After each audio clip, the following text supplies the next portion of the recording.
you know, the vibe that let me help you because I want you to sell more.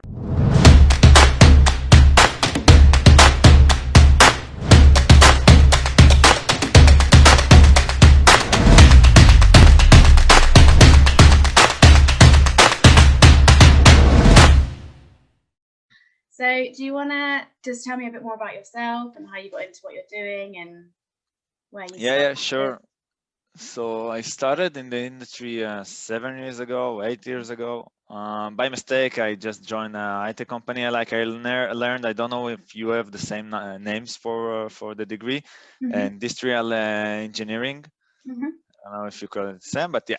So I was mastering information system and basically started to work in the field.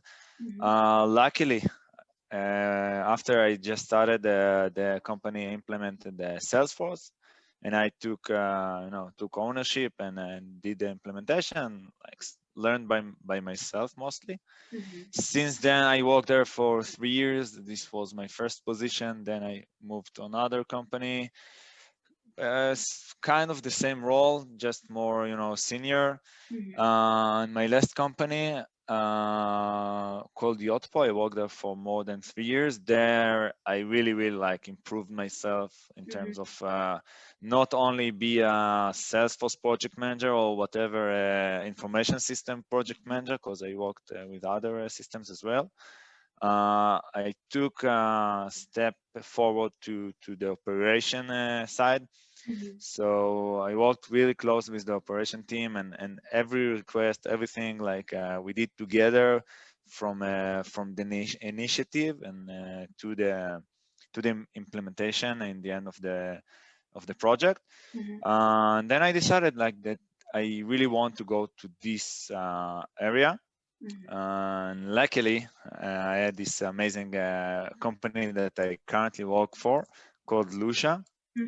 They looked for someone to run the sales operation. It's not really a sales operation; it's a business operation because they have both CS and sales, and also support under the sales. So it's a business operation. So it was a good match because I had the experience. I wasn't too experienced, but was the experience that they needed because they have nothing there. So it was a win-win. And I think since then I really learned a lot because we like restructured all of our processes 3 times. Like now it's the third time that we did it, but now it's good. Now it's good. And before I came, like it was more than that. They really fired 3 VP sales. Now we are working without VP sales. So everything is very dynamic. But now looks like we are back to the root and then to the road. Sorry. And then now.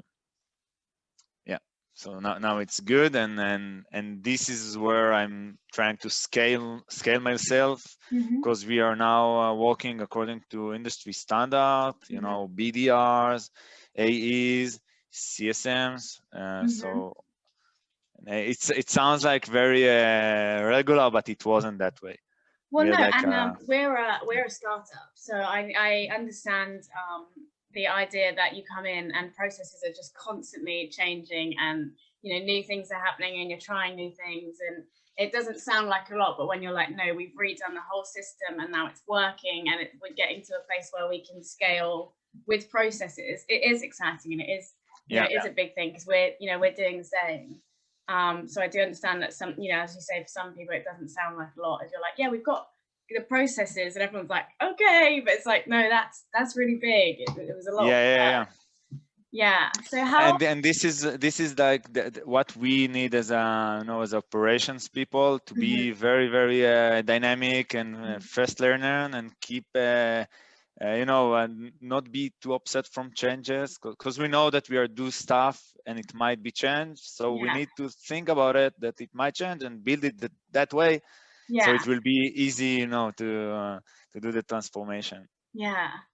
No, you have to be ready for change. I think the first thing when I first started in this job, someone said to me, but always be open to change and ready to move. And I was like, that's a good sales operation quote. I was like, it's a good tattoo, tattoo for sales. Maybe I should get it on my arm or something. Yeah. So how big is your sales? You said, you've got sales teams, AEs. How big is your sales team at the moment? So currently not too big. We have 5 BDRs. We call it BDR, and 5 AEs, and 3 CSMs. But it probably will be doubled for sure. Not sure if tripled. But by the end of the year, we just got our funding raised. So now we can really scale. And then it's good that you cut me on this stage, because we just planning the year, like the annual plan for the year, and the KPIs are super high,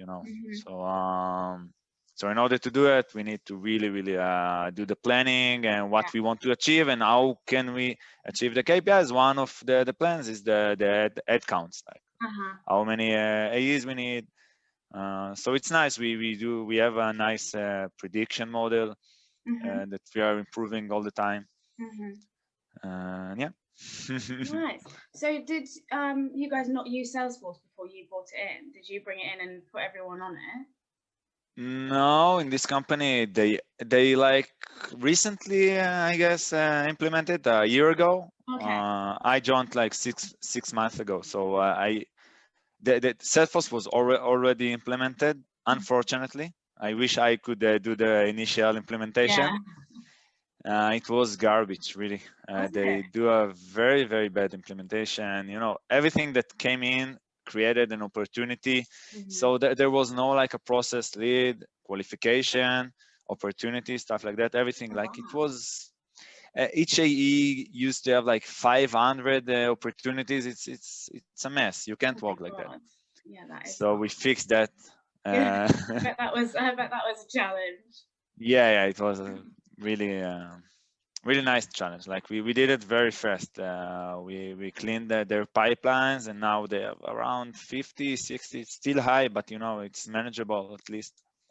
And it's all the time we are trying to improve, to find where is the bottlenecks, how can we improve the deal size, how can we improve the conversion rates, and it's all this game about the numbers in the funnels. Yeah, and getting to grips with the sales cycle. It's a lot, isn't it, when you're sort of tracking everything and you're like, right, okay, well, this affects this, and what do we do here, and where do we go here? And it's a lot, especially if you've got a growing team and you really want to scale. You want to make sure everything's working properly. It's a challenge. It's always moving, and everything starts from visibility.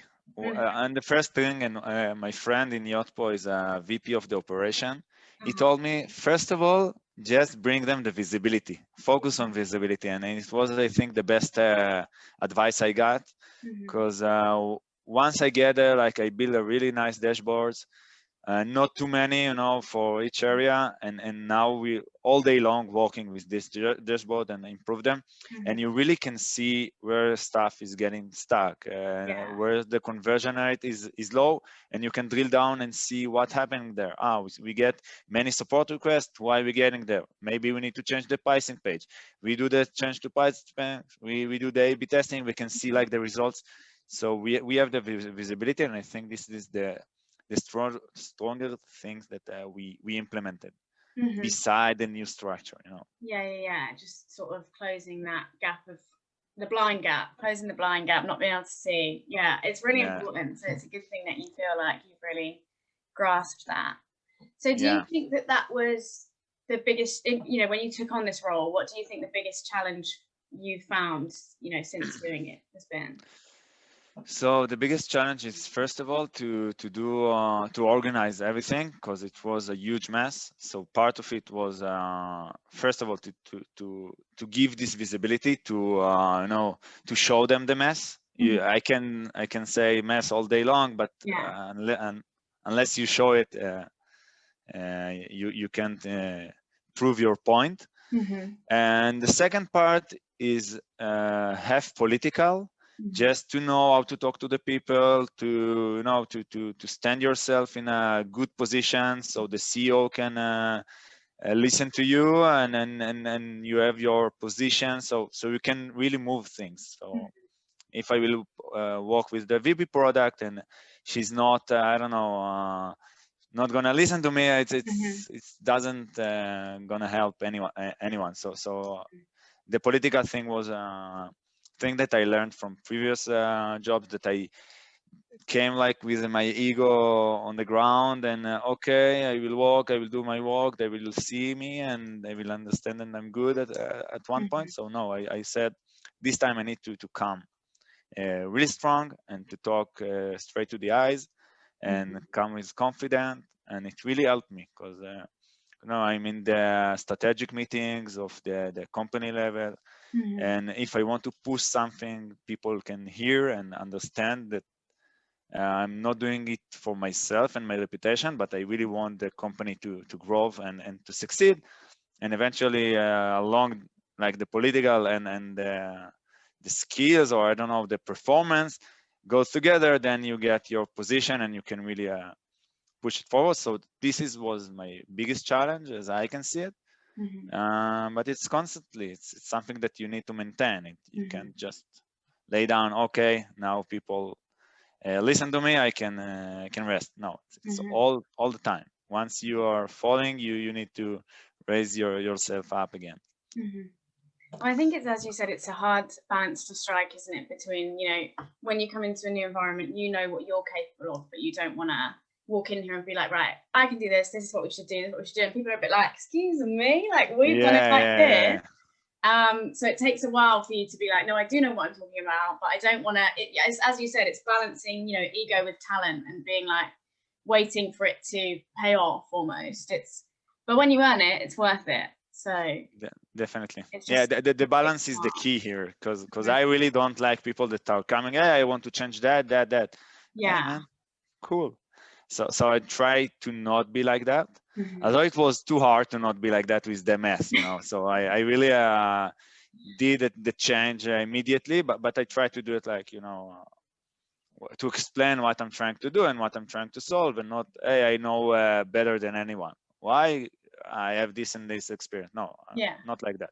It must be like with the good communications, and the vibe that let me help you, because I want you to sell more, not I'm not getting commission.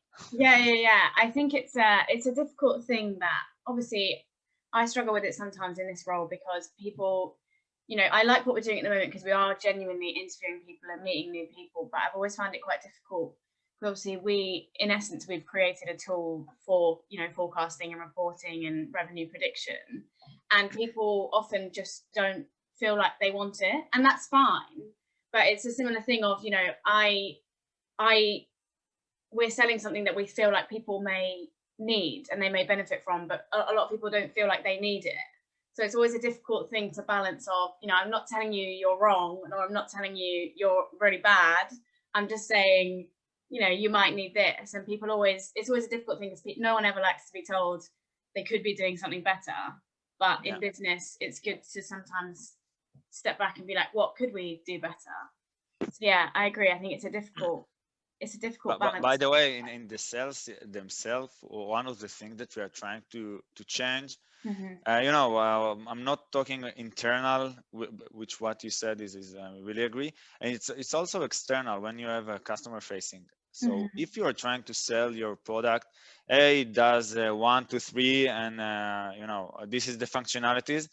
So it works less good than if you said, hey, what you need, how our product can help you grow, like, and more on like consulting way and not selling way.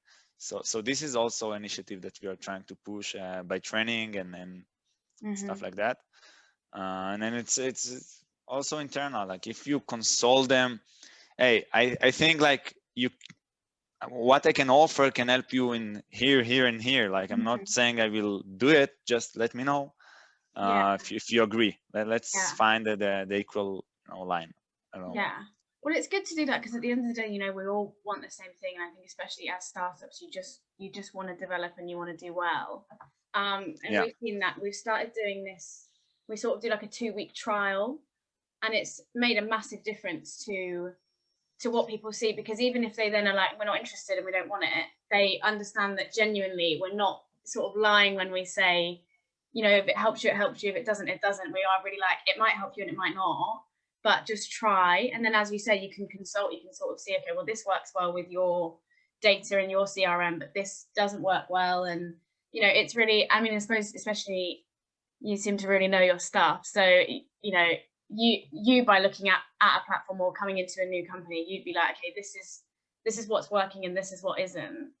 Yeah, it's good, you know, feedback.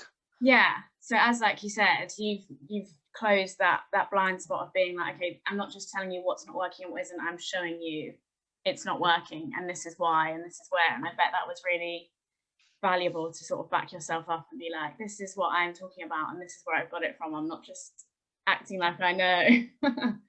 So that's really good.